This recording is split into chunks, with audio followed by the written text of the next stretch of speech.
May not be the healthiest, but it's just me and the captain today. So, hey folks, welcome back to Carl's Off the Grid. This week at the cabin, we're going to do something that we never did on the show before, and that is we're going to take a little bit of time off and just enjoy being at the cabin. Last night, as I came in, I got up to the cabin about 10 o'clock. You could see we got hit with snow, and it was a challenge. My ride to get to the cabin usually takes me about 3.5 to 4 hours. Well, last night it took me about 2.5 hours just to get up the driveway in the private road that we live off of here. So I figured after last night, sometimes it's good to have a little bit of peace in our life, eh? So anyways, a couple things I wanted to share with you. Last week I received a couple of gifts from one of my daughters and my wife. And my daughter got me this for the cabin. And that's going to be my fireplace tool set. And then the other gift that we got for the cabin is this new wood holder. I love these things. Simply put your firewood inside of it, and it's a tote that carries your firewood around. I don't think the camera can pick it up. I'll see if I can get a different angle on the camera just to show you what it looks like. Here's a feature I was telling you about that I like. You just pick up the leather bag and you're good to go out and get firewood. When you come back, it just sets right back in the holder and you're good to go. Alright folks, I know earlier I alluded to the fact that I wasn't going to do anything on the cabin. I wasn't going to do much of anything. But the grim reality is up here in the north, if you don't do anything and you're not prepared, you're going to suffer. So when I came in late last night, there was one thing that I really screwed up on the last time that I was here. Oops, that's snow falling off the top of the cabin. And that was, I didn't prepare myself and get firewood ready so that when I got here, I could just quick light up a fire and warm myself. And that's a big mistake. I don't want to be caught doing that again. I do have a tree stand that I use as an emergency shelter out in the woods. And on that stand, or in that stand, I have ample firewood and birch bark saved up so that if I have to start a fire, I can just go. But I was foolish and I let it run out here at the cabin. So what I'm going to do is I'm going to head out right now and I'll bring the camera along with you.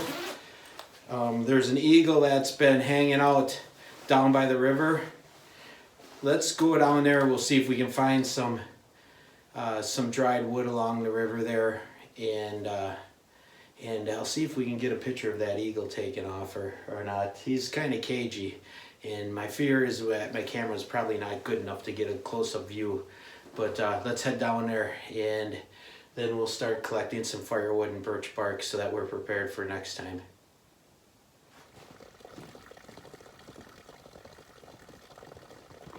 Whoa.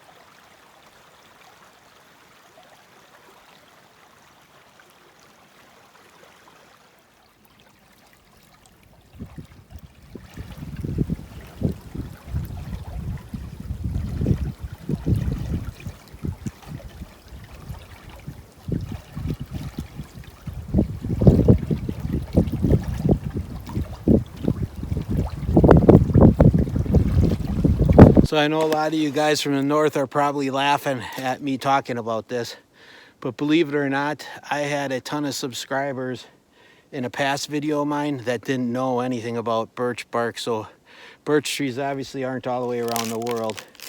So not everybody has the luxury of having this. But this stuff is really, really flammable. It barely needs a spark to get going. And I'm gonna insert a little clip from last week's video when I did the catch and cook with the walleye. And I'll show you how quick and easy this stuff is to start. It's one of nature's sweet mercies if you're in need of a fire.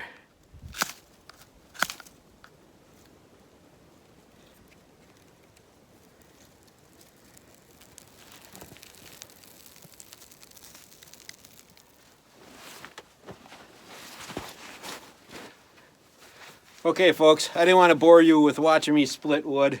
There's enough channels that are out there on YouTube that feature nothing but splitting wood. And some are pretty darn cool. And so I just wanted to stick with what my channel's about. So here's what I did. I just went ahead and split to smaller sizes. And I picked one of the logs out of here because right now everything in the woods is soaking wet with the snow that we've been having. And this is all it's going to take. I just got to get one fire. And once I get that one fire started in the cabin, then I pretty much burn it the whole time that I'm up here. And then the other resource that we needed was the birch bark. I showed you how easy this stuff lights earlier in the video. This stuff is a great resource. There's also something that people down south or where you have pine trees, you know, they use quite a bit, and it's a great fire starter. The only problem is I don't have it around here, and that's fat wood.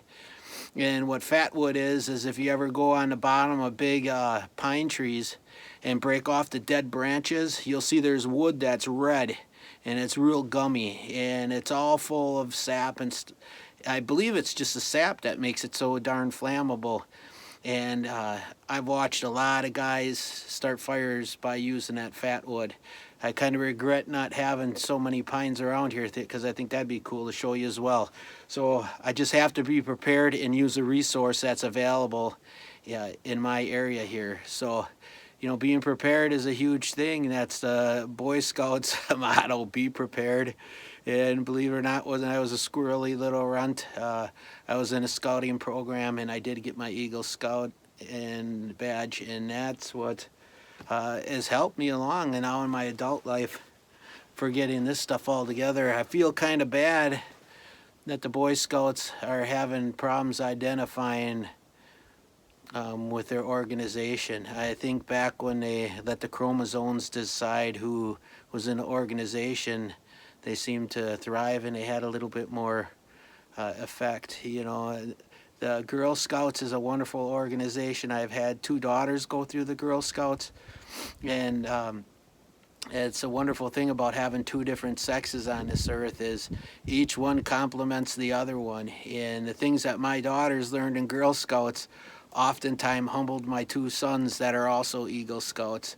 So I hope they can sort that mess out. But anyways, all right, I just wanted to share this quick video with you and show you a couple scenes of what it looks like up here in the cabin. Like I said, this is going to be my work week off from working on the cabin. I just more or less wanted to get up here and make sure that things were prepared and get ahead of schedule. I'm going to take some measurements on the interior of the cabin so that we can start getting cabinets ordered and countertops ordered.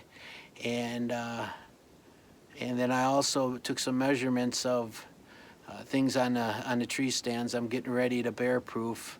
I'm going to have to think, you know, here in March or April, some ideas for bear proofing those tree stands to keep them darn bears from chewing on them. But anyways, I'd like to thank you all for watching, and I appreciate your support. If you haven't subscribed already, hit the subscribe button. It doesn't cost you anything. All that it means is that every time I post a new video, it will send a notification out to you. And more importantly, next to the subscribe button, there is a bell symbol. Make sure you hit the bell that has the word all next to it, because then you will get notifications to all the videos that come out. I've had a lot of people that subscribe to the channel, and all of a sudden they disappear, and then you know, now this has been a little over a year that I've been a channel, so it's been a year down the road. They say, hey, Carl, I'm glad I found you again. I haven't seen you in almost a year. And it's because they don't hit that bell symbol. So, all right, we'll catch you next time on Carl's Off the Grid.